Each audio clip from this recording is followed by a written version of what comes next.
குற்றமற்றவன் நட்பை மறக்கக்கூடாதுன்னு.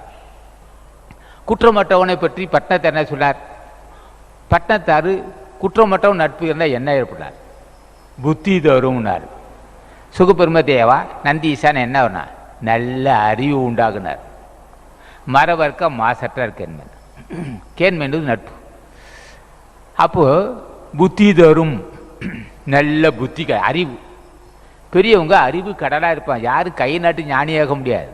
ரொம்ப மிக்க அறிவாற்றல். ஏன் அவர்களுக்கு இப்போ அறிவு தான்? அறிவு கடலான, அருள் கடலான, கல்வி கடலான ஞான பண்டிதன் ஆட்சி பெற்ற மக்கள் தான் சுகபெரும ரிஷி, அகத்தீசன், நந்தீசன், திருமுடர். அப்போ அறிவு கடலாக, அருள் கடலாக மிக்க பெருந்தன்மை உள்ள ஒன்று ஆட்சி பெற்றதுனால்தான் அவருக்கு அந்த புத்தி என்பது அறிவு வந்தது.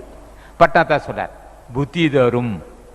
நந்தீசா என்றால் அது பட்டணத்தாரையா என்றால் புத்தி தரும், வித்தை தரும்னார்.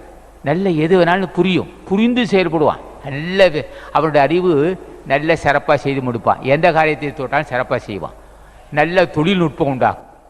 கல்வி தரும், அறிவு வரும், புத்தி தரும், வித்தை தரும். தொழில்நுட்பத்தில் வல்லவனாக இருப்பான்.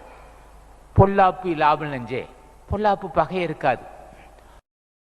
பெரியவங்களை அது இந்த கவி நீட்டினா கூட்டு 1 மணி நேரம் ஆகும். பெரியவங்களை பூஜை செய்தால் புத்தி வரும், நல்ல தொழில்நுட்பம் ஆகும். பொல்லாப்பு இல்லாமல் நெஞ்சே, முத்தி சித்தி சேர்த்திடலாம் பெரியன்பன்னு சொல்லுவார். அதுக்கப்புறம் அடுத்த வாரம் பேசிக்கிறோம். ஆகவே ஞானிகளை வணங்க வணங்க நல்ல தொழில்நுட்பம் உண்டாகும்.